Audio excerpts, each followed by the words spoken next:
जी विजय जी। पलक जी, सबसे पहले तो मैं हरियाणा कांग्रेस की तरफ से, हमारे नेता चौधरी भूपेंद्र सिंह हुड्डा जी की तरफ से जो इस जो दंगे फसाद में जिन लोगों की मौत हुई है, उनके परिवारों के प्रति अपनी संवेदना व्यक्त करता हूं।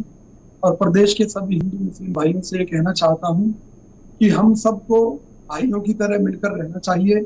अगर हम आपस में लड़ेंगे तो इससे प्रदेश का भी विनाश होगा और देश का भी विनाश होगा।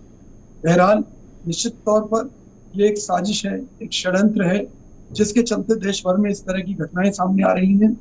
और किसी भी क्राइम के पीछे एक मोटिव होता है। इसमें एक राजनीतिक मोटिव है कि किस तरह से वोटों का ध्रुवीकरण किया जाए। तो निश्चित तौर पर उसमें भाजपा अग्रणी है। और मैं मोदी जी को, अमित शाह जी को बधाई देता हूं कि उनकी पार्टी द्वारा जो बीज बोए गए थे समाज को बांटने के, आज वो बड़े वृक्ष बनते जा रहे हैं। मणिपुर की आग कई महीने बाद भी ठंडी नहीं हो पाई। वहां क्या झगड़ा है? वहां भी यही जाति की आग है। वही नूह के अंदर हुआ है। तो सबसे बड़ा कारण ये है कि देखिए, भाजपा सरकार जब से आई केंद्र में, 2 बार दिल्ली जल चुकी है, हरियाणा 2 बार जल चुका है, जाट नान जाट के मुद्दे पर जला, और अब हिंदू मुस्लिम के मुद्दे पर जल रहा है। इसके अलावा मध्य प्रदेश जला, उत्तर प्रदेश जला, मणिपुर जल रहा है। मतलब कहीं कोई ऐसी जगह नहीं है जहां जातिवाद का मुद्दा ना। अब सबसे बड़ी बात यह है कि भाई, पाकिस्तान क्या चाहता था, चाइना क्या चाहता है? वो ये चाहता है कि हमारे देश के लोग आपस में लड़ें। उस काम को अब बीजेपी ने संभाल रखा है, बीजेपी लड़वा रही है। मुझे एक चीज बताइए, सर, आप सरकार इतने की क्लियर हैं इंटेलिजेंस। कि बीजेपी ने ये सब कुछ किया है। पलक जी, सबसे बड़ा मुद्दा सर्वेक्षण ये जी है के कि पास आज भी देश मुझे के अंदर सवाल है मुद्दों की जी। कोई कमी नहीं है हमारे पास। बेरोजगारी सबसे बड़ा मुद्दा है, विदेशी कर्ज सबसे बड़ा मुद्दा है, विदेशी व्यापार घाटा सबसे बड़ा मुद्दा है, महंगाई है, भ्रष्टाचार है। और आप जो देश के हालात देख रहे हैं, आर्थिक रूप से लोग टूटते जा रहे हैं, टैक्सों की मार बढ़ती जा रही है, चाहे पेट्रोल डीजल पर हो, चाहे जीएसटी पर हो। तो सरकार का ये मुद्दों से ध्यान हटकाने के लिए एक षड्यंत्र है। आप ये देखिए, ये सुनियोजित हिंसा नहीं कही जाएगी कि कभी मध्य प्रदेश में कुछ हो जाता है, कभी दिल्ली के अंदर, अभी पिछले दिनों नांगलोई में हुआ, क्या हुआ? अब नांगलोई के बाद में नूह में हो गया। तो आप ये बताइए कि जो सरकार की इंटेलिजेंस एजेंसियां हैं, राज्यों की अलग होती हैं, केंद्र की अलग होती हैं, तो क्या सरकार को पता ही नहीं? सरकार इतनी इनोसेंट है कि उसे ये मालूम ही नहीं क्या हो रहा है और क्या होने जा रहा है। एक तरफ तो मोदी जी ये दावा करते हैं कि भाई हमारी मर्जी ठीक के है विजय बगैर कौशिक जी, मैं कोई आपके देश पास का एक बार दुश्मन फिर से हमारे देश आऊंगी। में कुछ नहीं कर सकता। सर्वेश्वर जी, क्या फिर कहना दंगे चाहेंगे इस फसाद वक्त कैसे हो आप? रहे हैं? देखिए पलक जी, ये हमारे ऊपर ये आरोप झूठे हैं, क्योंकि फायदा उठाने की कोशिश वो करता है जो आग लगाता है। हमारा आग लगाने में कोई हाथ नहीं है, भाजपा का काम है। आप शायद भूल गई हैं, जब गुजरात को जलाया जा रहा था तो अटल बिहारी वाजपेयी जी को गुजरात के उस समय के मुख्यमंत्री नरेंद्र मोदी से कहना पड़ा था कि राजधर्म निभाओ, यानी कि तुम आग में घी डालकर आग को मत बढ़ाओ, राजधर्म निभाओ। ये मोदी जी की तो आज सरकार आप है आग में घी जो डालने का देश में काम क्यों कोरोना कर रहे फैलने हैं पर सर? आप बीच में चुप रहिए। आपको यूसीसी के बारे में मालूम नहीं, दंगों के बारे में मालूम।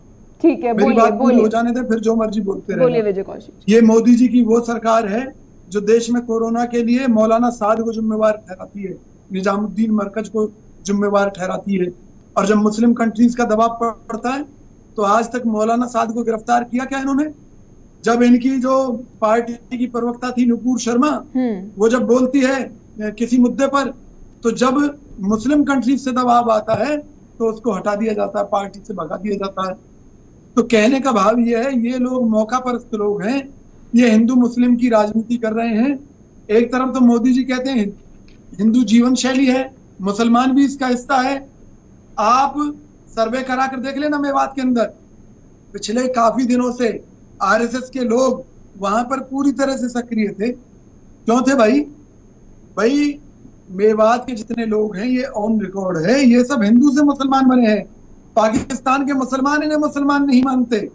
हमारा इनके साथ बिल्कुल भाईचारा रहा है। इनके यहाँ कुआं पूजन और वही जो हिंदू संस्कृति के काम है वही होते हैं। मुझे ये बताइए, आप आईटी सेल का रिकॉर्ड निकाल कर देख लेना बीजेपी का। बीजेपी कहती है ये मिनी पाकिस्तान है। मैंने मान लिया मिनी पाकिस्तान है, तो भाई जब ये मिनी पाकिस्तान है तो तुम्हारी सुरक्षा व्यवस्था वहां शोभा यात्राओं को लेकर या किसी जल्लूस को लेकर वहां वो कहाँ चली गई थी?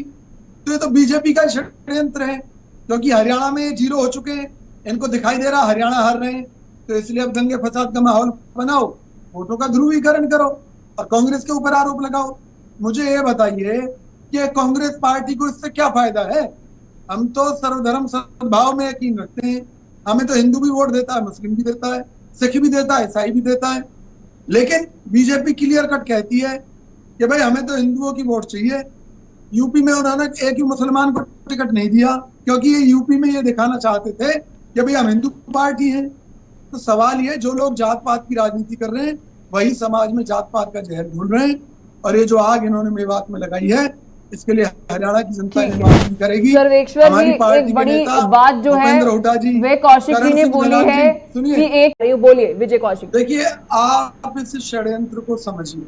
अब से कुछ दिन पहले तक कांवड़ यात्रा हुई तो जगह जगह मुस्लिम कहीं शरबत पिलाते हुए दिखाई दिए, कहीं कुछ करते हुए दिखाई दिए। इसी तरीके से ब्रज 84 की परिक्रमा शुरू हुई तो उसमें भी आप सोशल मीडिया पर देखेंगे लोग ये दिखा रहे थे कि किस तरह से मुस्लिमों का जगह जगह स्वागत कर रहे थे। अच्छे और बुरे लोग हर जगह हैं, ऐसा नहीं है कि हर मुसलमान गलत है और हर हिंदू गलत है। तो ये एक षड्यंत्र के तहत हिंदू और मुसलमान को लड़ाया जाता है। ये एक साजिश के तहत हुआ है। और हमारे नेता चौधरी भूपेंद्र सिंह हुड्डा जी, हमारे वहाँ नीमच से विधायक हैं आफ्ताब अहमद, और हमारे चौधरी करण दलाल जी पूर्व मंत्री हैं हरियाणा के, सभी नेतागण वहाँ लगे हुए हैं। पलवल के अंदर भी बाजार बंद हुआ, वहाँ करण सिंह दलाल जी जुटे हुए हैं कि भाईचारा बहाल हो, आपस में कोई मतभेद ना हो। कांग्रेस के सभी नेता और कार्यकर्ता निश्चित तौर पर वहाँ इस भाईचारे में लगी हुई आग को बुझाने का काम कर रहे हैं, भाईचारे को स्थापित करने का काम कर रहे हैं। लेकिन आप फिर समझिएगा। नहीं सर, विजय कौशिक जी, आपने मेरे को ये बात अभी बोली और आपके सवाल पर ही मैंने सर्वेक्षण तो लीजिए। हमारे देश में एक नियम है कि कोई भी समुदाय, कोई भी व्यक्ति अगर कोई प्रोग्राम करना चाहता है तो उसके लिए जिला प्रशासन से मंजूरी लेनी है।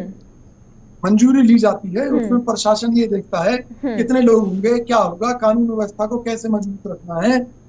कहीं से कहीं ये हर, चाहे वो हिंदुओं की शोभा यात्रा हो, चाहे मुसलमानों का कोई कार्यक्रम हो, हर परिस्थिति में मंजूरी लेकर और प्रशासन का काम होता है। और उसमें हमारे जितने भी संगठन है, चाहे वो सीआईडी है, बाकायदा पूछताछ होती है कि भाई क्या प्रोग्राम कर रहे हैं, कैसे, कितने लोग निकलेंगे। तो सवाल ये है कि अगर वहां पर पथराव होता है दो समुदायों के बीच तो वो फेलियर किसका? 5 लोग मारे गए तो खट्टर जी के परिवार के तो थे नहीं। तो सबसे बड़ी बात यह है कि जिनके परिवारों से लोग गए हैं उनके परिवारों पर क्या बीत रही होगी, उनमें आक्रोश आएगा, तो समाज में तो ये आग लगती रहेगी। लेकिन सबसे बड़ी बात यह है, इस आग का फायदा किसको? इस आग का राजनीतिक फायदा आपका फायदा तो कांग्रेस को भी हो सकता है। आप अभी डिबेट के बीजेपी से सवाल नहीं पूछती।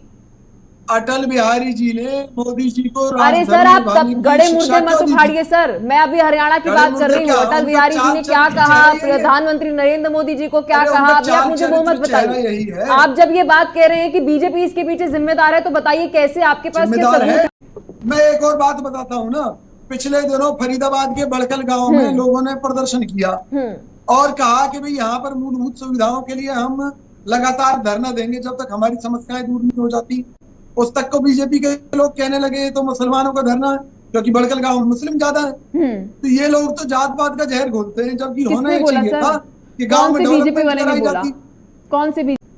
पलक जी, सबसे बड़ी बात यह है कि हर चीज का राजनीतिक फायदा, मुख्य मुद्दा यही है। महंगाई से ध्यान हटाना। 160 रुपए किलो टमाटर बिक रहे हैं, इसकी किसी को चिंता नहीं है बीजेपी को। आज लोगों का 2 वक्त की रोटी खाना मुश्किल हो गया, उसकी चिंता नहीं है बीजेपी को।